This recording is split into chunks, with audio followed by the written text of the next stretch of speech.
It's from Columbus Dispatch. Hi, Justin. We talked this morning to Matt Bockhorst, who had nice things to say about you. What do you remember about him, and just your thoughts on playing a former teammate and that whole thing? Yeah, I think that's actually my third former team I get to play this year or years past. But yeah, me and Matt go way back. I remember when I was, I think, a junior or senior, he came in as a young guy. And he was probably one of the most memorable, just naturally just crazy teammates I played with. Just he's a guy that loves contact, which is my type of guy. And yeah, I'm excited. I'm excited to get to play him. Yeah, it's gonna be fun. I'm sure a lot of words will be will be said, but it'll be fun, man.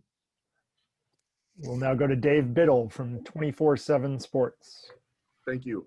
Justin, facing a guy like Trevor Lawrence again, is it a situation like is your mindset and the defense's mindset, he's going to make his share of plays, we just have to limit the really big plays? Just what's your mindset facing a guy like Lawrence?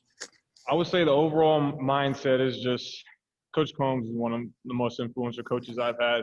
He has a saying, the team that wins usually is a team that runs to the ball the hardest and hits the hardest. So, I mean, that's going to be our motto the whole game is if we get 11 guys running to the ball every single play and 11 guys trying to make contact and create plays when they get to the ball, then I think we'll be all right. Thank you. Next will be Dan Hope from 11 Warriors. Hey, Justin, this is, the third time you've been on the team for a game against Clemson. And, Jonathan was talking about, him finally getting to play a big role in this game. Do you kind of feel the same way about, you get to play Clemson and this time you finally get to really be a big part of it? Yeah, I would say it's a little different this year just because me and John both have bigger roles. We got to step up as leaders this year.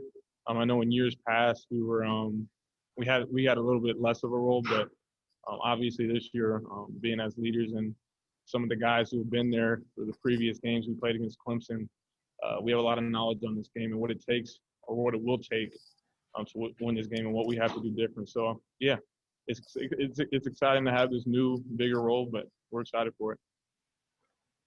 We'll now go to Tim May from Letterman Row. Following along that same line, Justin, we were talking about Trey Sermon finally getting a bunch of carries, and suddenly he got in a stride, in a rhythm, and it showed. And I'm just wondering, from your vantage point, it certainly seems like the last couple of games, especially, you've gotten into that same kind of rhythm or stride, playing linebacker. Has it felt that way to you? And is there even more to come in that sense from you? Yeah, I would say most definitely. It's a lot of times it's when you're out there, you just need to make that that first hit, that first play. I was actually watching Chris Farley, that video of his entrance or whatever, where he goes crazy, and gets the crowd going and everything. He says he does that just to get the nerves out and just to get his feet wet. I would say the same thing with football, man. It's when you're out there, you're just looking to make that first big play, and then once you make that first big play, man, it's just you're in the flow. Everything becomes easy. Thanks, man. Next up is Nathan Baird from Cleveland.com.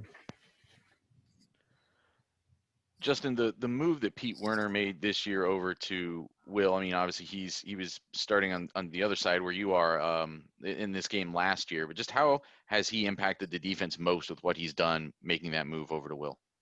Oh yeah, Pete's a beast. Pete's an absolute great player. One of the guys who's always running to the football. If you turn on the tape, anytime you watch Pete, he's going to be running to the ball. And yeah, we've grown to expect that from him. So he's definitely a huge part of our defense, huge part of our team.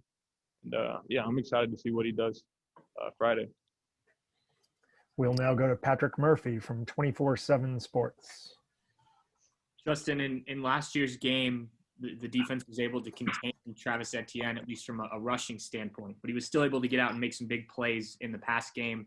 How aware and how much conversation has there been of that, and knowing that to have success, you need to be able to shut a guy like that down in both facets?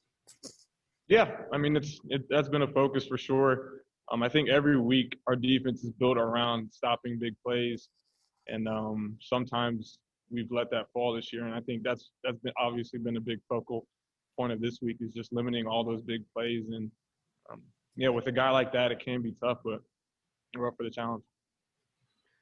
We have time for another question here if there's somebody with one. He almost got away. What was Spencer Holbrook from Letterman Row, please? Justin, when you look at everything this offense can do against you guys or what they're going to try to do against you guys, is it an advantage to have already gone against it a year ago? I know it's a lot of different moving pieces and a lot of different guys in and out of the lineup from a year ago, but is it an advantage to kind of see a couple of the same guys twice? I don't see it as an advantage. I think maybe more mentally than physically, knowing what it takes as far as preparation going in this game and learning from things that we didn't do right in the past. I think that'll serve as an advantage. But I don't think it gives us an advantage over any team just because we played them. But I know older guys that have played in those previous games, like me, John, ton of guys have learned so much from those games and what we did wrong in those games and preparation and things like that. And we're doing everything we can this time around to change that. Thank you very much for the time, Justin. We really you. appreciate it in a busy time, but good luck in the rest of your preparation. Thanks, guys. We will have Kerry Combs shortly. Some notes